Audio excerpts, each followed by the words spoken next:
Welcome everyone to this part 4 of tonight's Opportunity Zone meetups. We've been talking about offering documents that are used in raising money from Opportunity Zone investors into a fund, or funds making deployment of money that they've already raised into a particular property or business, or a group of properties or business. One of the things I'll point out here is that if you are in a business, even if you have created your own dedicated purpose fund, there's nothing to stop you from syndicating with other funds that are out there. So you may have created a fund with the idea, I'm going to go raise all the money I need, but if somebody comes along who already has a fund and you meet their criteria, then your deal can be structured to allow them to come in and put up part of the money, and you don't have to raise that money. It's already been done by somebody else. Again, your documents should be flexible enough to allow for that. We've seen some documents, there are not very many out there. We are actively searching, asking people to share their documents, but a lot of times these are too hardwired.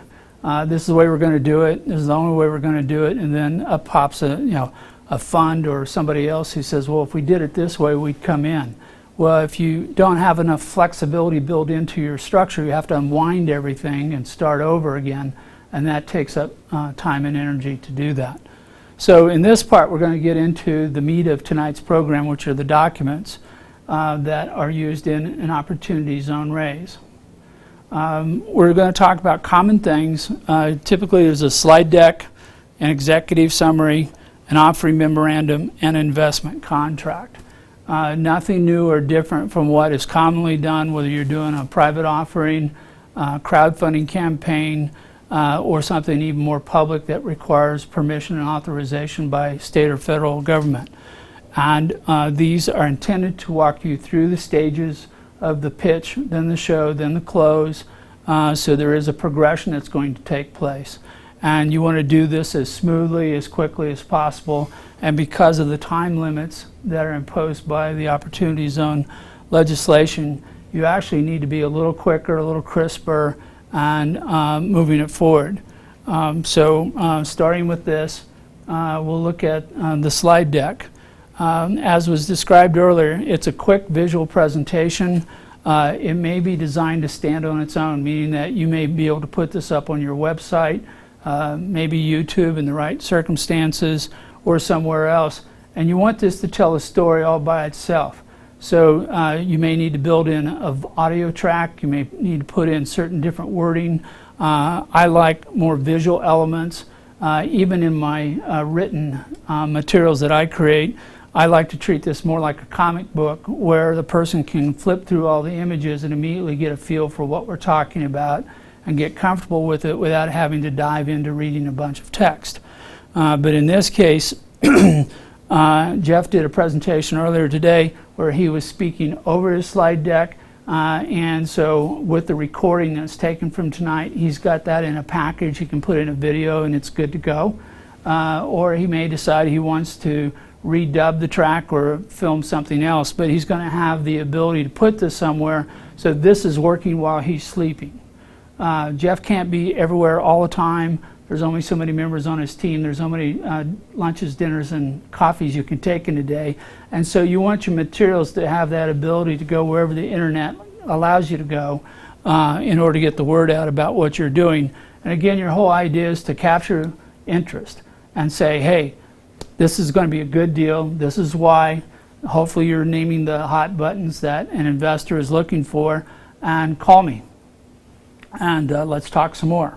So get through this process, and you want enough information in there. So if you're going to have a minimum investment, that's usually something that's good, because if you say it's a minimum investment of, say, $50,000, and people are looking at this who don't have 50, they will immediately disqualify themselves, and you don't have to talk to them. Otherwise, you'll get the call, and they'll go, hey, I've got 15,000, can I put it in here? And you may go, let me think about that. Or you go, no, actually, we did it for a reason. Same thing is if you're doing an offering that is for Oz investors, but it's limited to accredited investors, then you need to make the statement that it's for accredited investors only. Otherwise, you'll get a lot of calls from people who won't meet the wealth requirements, and you're wasting your time.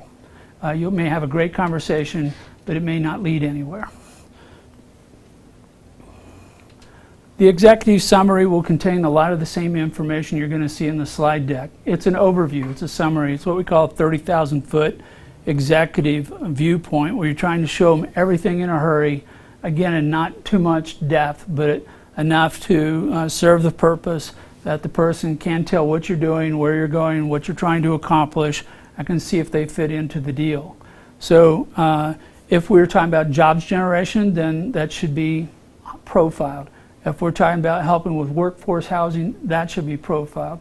If you just call it multifamily residence and it's actually for the purpose of helping create a place for people to live while they work, and it's going to be at a lower price or it's structured in a different financing mechanism, then you need to use those words, which are going to get you the most impact. The executive summary is like an introduction. Hi, this is who I am, this is what I do. Good to meet you. Thank you very much. Do you want to talk to me some more? Again, it is a segue to getting into a more in-depth, full-tilt conversation.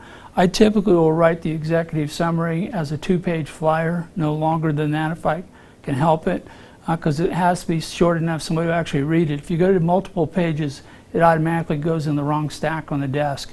And I have a number of those on my desk, which I still haven't read yet. And it's the same thing with a long slide deck. It's just hard to get through everything. Everybody wants you to take a look at it, but it takes time. So 2 pages, but the same 2 pages that go into the front end of your offering memorandum. So written once, used twice as a rule. Then we get to the offering memorandum. This is the big image. This is all the information that's necessary to make an investment decision. It's also all the information that's required by law, and it's also information that you may not need to disclose to either get an investment decision or to qualify to meet regulation, but it's an insurance policy against the future. So if this deal for whatever reason goes the wrong direction, somebody will go, you didn't tell me that, and you want to be able to pick up the offering memorandum and go, it is here, it's on page 43, it's explained in a manner where you should have been able to understand it. And the fact you say it wasn't there either is your memory or you didn't read it. And neither one of those is your problem. The courts will generally hold all adults to read all documents that they've been put in front of them. And actually, I will put provisions in the investment agreement that said that I either read or had an opportunity to read all of these documents, which puts the burden on the investor to have made that capability. We've got they want to know who's who. And this sometimes in an opportunity zone, where it seems like we're always in a multiple schizophrenic mode. Well, who are you? Well, are you the fund, or are you the property, or are you the management team, or where do you fit into this? And so I would suggest even early on in an offering document having a little org chart that shows who's who and who's making this presentation, so everybody understands that this is the entry point to the mall, this is where you buy the sporting goods, this is where you buy the other stuff. Then we have the executive summary, what I just talked about. We're going to talk about what problem are you trying to solve. This is, I've seen a lot of people blow this point, even on something as simple as real estate development, where we're going to build a building. For whom? Who's the tenant? Who's going to occupy this? Who is already under contract to come in and occupy this? All these kinds of things. If you're doing it just on spec, you're going, no, we're going to build it and we'll figure the tenants out later. That's a major risk that a lot of people don't want to deal with. And particularly in a market where they think it's starting to plateau, maybe even downtrend a little, even though here in Denver, we're probably going to be on the rise for a long period of time, we may not see the same rates of return that we may have seen in an investment just 2 years ago or even a year ago.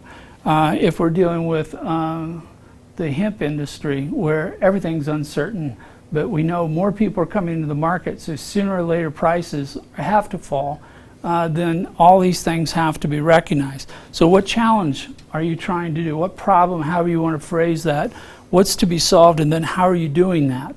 And this is where you say what you do and how you do it better, how you do it differently, all those different things that will make you stand out from everybody else who's trying to do the same thing you are.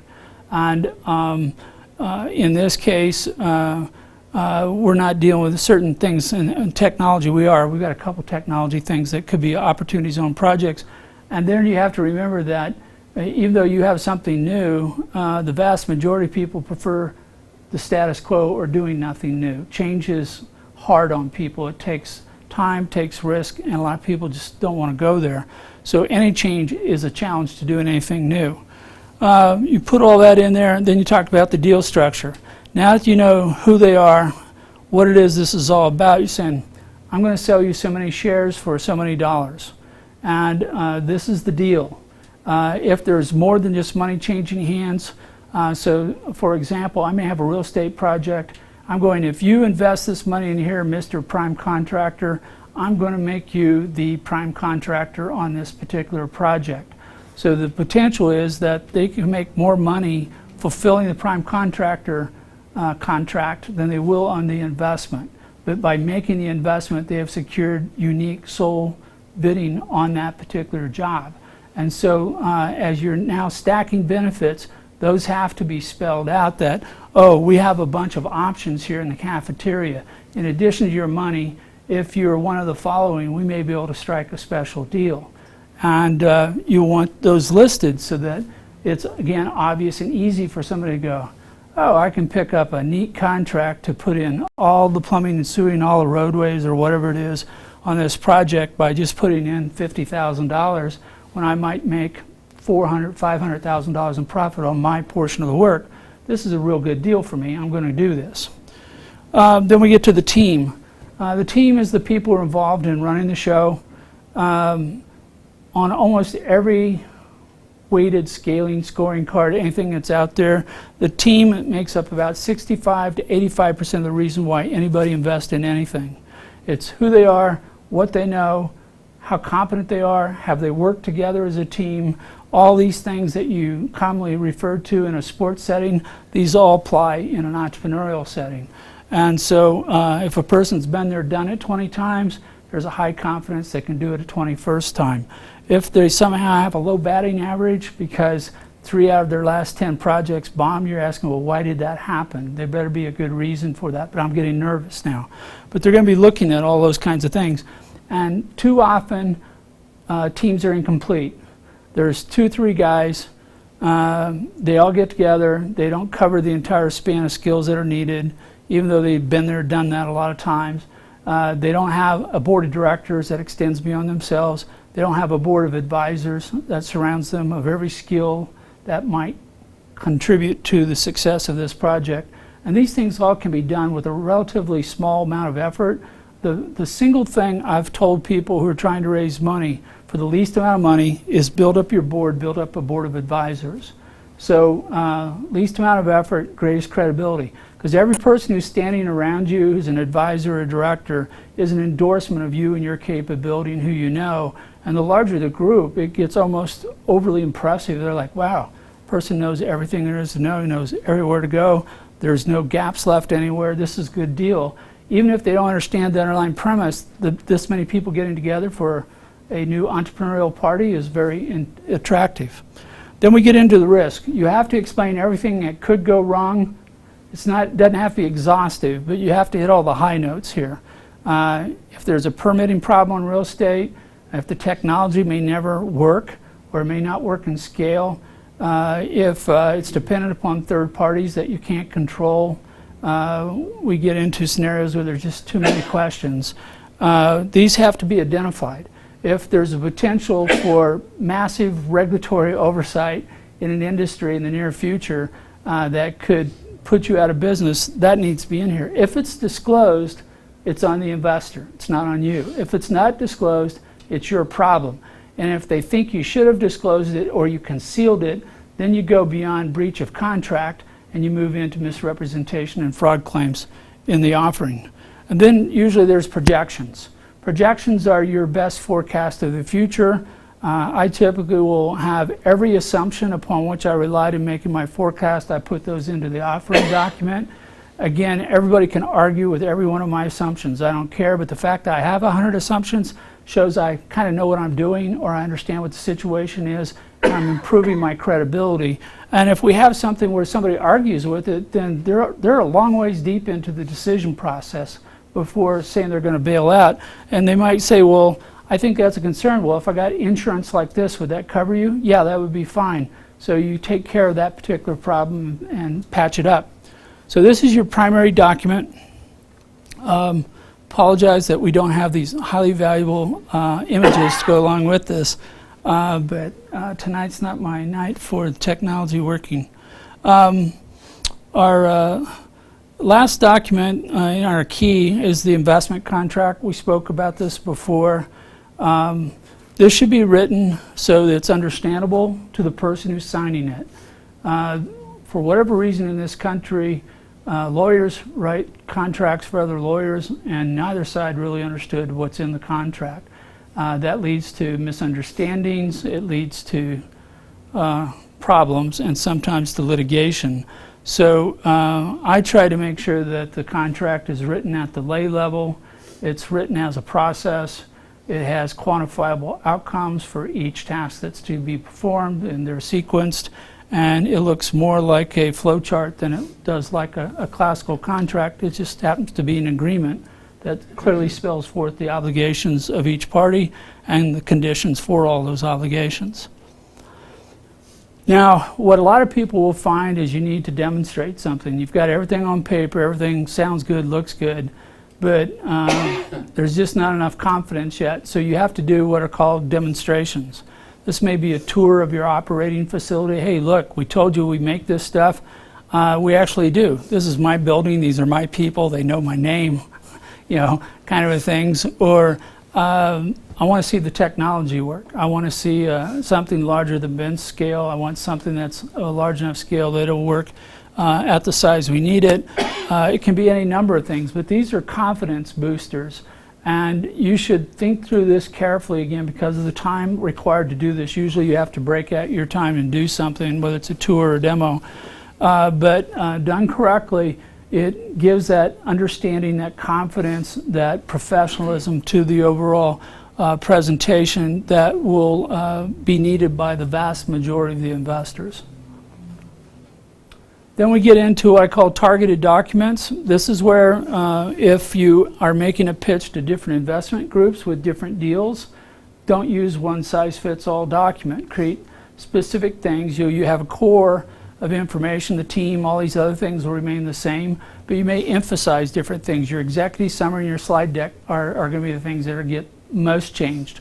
Because if this is residential housing over here and I'm talking to a real estate or general contractor, they may not care if it's workforce housing, but if I'm talking over here to this group, who's a community group who might want to buy into this in order to assure workforce housing, then workforce housing is going to be the drum I'm going to beat on the loudest. So think about this. So if you're talking to multiple groups, that you've got different sets of documents lined up around a common core, but you're changing the interface or the front face of what you're talking about to each of those groups, so they know that you're talking to them about what they care about. So for tonight, we're going to create a guide. Nate and I are going to work together with a handout. We'll try to get it out within the next 2 weeks before the next event. And we're going to be using the Sugar Beet District project. So you're going to see an offering memorandum that is going to be from the fund, but it incorporates and embeds everything from the underlying project, because this is a single purpose dedicated fund. You're going to see the subscription agreement that goes out to the investors, and then you'll see the subscription agreement between the underlying property and the fund. And those will all be harmonized so that they all work together. So you'll get each of those, and may have some other documents done by then, and if we do, we'll throw them into the stack. So what will happen is in about 2 weeks, once these are done, an email will go out to everybody who's on the meetup group, and there'll be a link to my box.com account. You can just download these documents for your own use and observation. And by that time, we'll have the slide deck, we'll have the guide, and we'll also, in this case, have the blog posting that I did on Monday. These will all be part of the package. And then there'll be a link given to the YouTube, which will tell you exactly which link you can go to see the videos. There'll be 4 parts for tonight's program. Once for the intro, which will include Jeff's presentation, and each of the 3 discussions on offering documents. And that'll take care of that.